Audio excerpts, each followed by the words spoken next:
ngayong araw ang first day of school ni Pinky. So, eto nga pagkabangon ko, meron agad ako inasikaso ditong dairy cream. Kapag meron nga kaming bagong bloke ng dairy cream, kahit yung half na stick lang nito, talagang nilalagay ko dito. Kasi kapag naumpisang gamitin ito ni Pingo, itong dairy cream nang hindi na ililipat dito, parang nahahassle ako kumuha ng dairy cream. Unlike kapag nakalagay nga doon kasi nakaslice na nga siya, madali na lang kumuha. So, anyway, eto nga pala, yung uniform ni Pinky, hindi pa nga napaplansya. Mamaya, pasukan niya na. So anyway, pinagtatanggal ko lang muna dito sa sabitan yung mga nakasabit na mga kung anik-anik. Sa likod din kasi nitong pintuan, may isa pang sabitan doon para naman sa mga tuwalya namin. So inilipat ko lang yung mga tuwalya doon dahil talagang itong sabitan na ito, intended talaga siya dito pag sabitan ng mga uniform ni Pinky, lalo na kapag may pasok siya o kaya naman kapag aalis kami na kailangan ko mag-steam iron na mga susuotin naming damit. For me kasi simula nung nakasubok nga ako gumamit ng steaming iron, talagang mas convenient magplansya ng damit gamit yung mga ganito. So, di ba kahapon, Father's Day? So, etong sina Pinggoy, umuwi sila, hinatid nila James, tapos pagka-uwi nga dito, syempre, nakainom, ganyan. Kasi,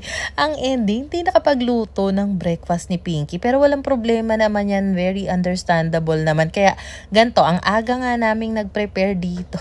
Sa isip, Mami naman, bakit hindi ka nag-prepare ng breakfast?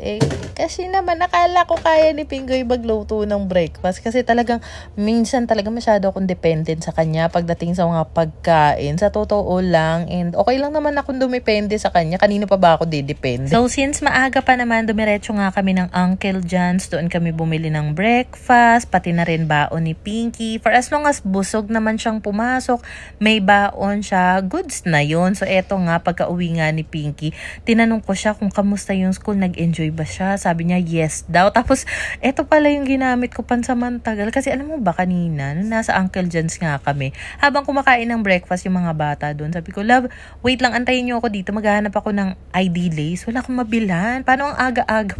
Tapos yung isang tindahan doon, sabi, meron ako ditong tali. Yun nga, yung tali ng straw. So, for the meantime, yun yung pinagamit ko kay Pinky. Tapos, nung sinundo na siya ni Pingoy, buti na lang, may nadaanan si Pingoy na tindahan ng ID lace. Kinahaponan naman, tumawag si Tito kay Pingoy, pinapapunta yung mga bata, bumisita daw. Sakto, kailangan namin mag-grocery. So, ayan, for the tricycle nga kami, pumunta kami doon sa kabilang bahay. And then, pagdating doon, pinahiram kasi ng cellphone yung mga bata. So, hindi na talaga sumama. So, kami na lang ni Pingoy nagpunta dito sa Southwoods Mall. So, bumili na muna kami ng snacks dito. Turks ang gusto ni Pingoy. And then, tumingin-tingin lang din kami dito kasi meron kaming hinahanap na Kuromi lunchbox. Nagbaka sakali lang ako, baka meron dito. Pero wala naman. So, ayan, nagtry lang dito ng noodles si Pingoy sa KKV. Tapos, napansin namin meron ng Gordos dito. So, tumingin lang din kami. Tapos, meron akong nakita dito. And naisip ko, hala, baka pwede ko ito magamit minsan pag mag-film. 60 pesos. Yun na yata yung pinakamura. So, yan lang yung binili namin dito. Pero, in fairness talaga, kung mahilig kayo sa mga, yung mga gamit sa kusina, dito talaga. Kung kailan naman nabayaran na ni Pingoy, tsaka ko lang nakita ito, mas malaki and mas cute. Kaso medyo mas mahal nga siya. Nasa 100 plus. So sabi ko, next time na nga lang siguro. Pero anyway, meron pala kaming dinayo dito. Kasi, di ba nga namang problema ako sa pangkilay ko na lagi na lang nasisira every time sinasharpen ko. Pangalawang eyebrow pencil ko na yun. Kaya naman, dumiretso na nga ako dito. So dati kasi nung nagtatrabaho pa ako, dito talaga ako sa The Face Shop bumibili ng pangkilay ko. So ayan, bumili lang ako ng isa. Then next naman, dumiretso kami ng bench. Di ba naalala nyo? Meron na akong laging chinichika. One time na naglabas si Pingoy, sinampay niya sa labas. Nakawan siya ng 3 shorts. Nakakaloka talaga.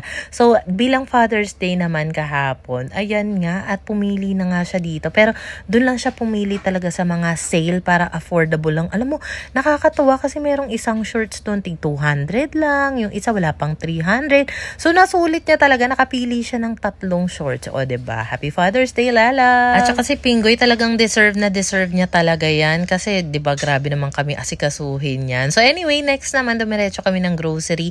So, bumili nga kami ng ilang mga kakailanganin dito. Pero, ang napag-usapan kasi namin ni Pingoy, ang gusto naming ipabaon kay Pinky is something na medyo mabigat naman sa tiyan. Like, mga pasta, mga ganun ba? Kaya sa mga biscuit. Nakita ko tong Ovaltine. Alam niyo ba, sobrang natouch ako doon sa napanood ko one time sa Black App about dun sa lola na binigyan ng expired na Ovaltine. Tapos, nag-reach out yung Ovaltine. Pinadalhan siya ng pagkadami-daming Ovaltine products. Kaya nung nadaanan namin yun, sabi ko, ay, support Ovaltine tayo. Then, dinaanan lang namin sa kabila yung mga bata and sumabay na rin si Freya dahil dito siya mag-i-stay sa amin for a week. So, ayan nga pala yung ginagamit ni Pinggoy na mini washing machine. Kanina pala, nakapaglaban na siya dyan ng uniform ni Pinky kasi diba isang set nga lang yung meron siya. Tapos, yung uniform din ni Freya, kailangang labhan. So, dito na lang isinalang ni Pinggoy since isa lang naman yung kailangan at saka underwear lang naman. And pwede na, diba? Alam mo, nagloloko na naman yung internet kaya hindi na naman ako makapag-upload ng mga video. So,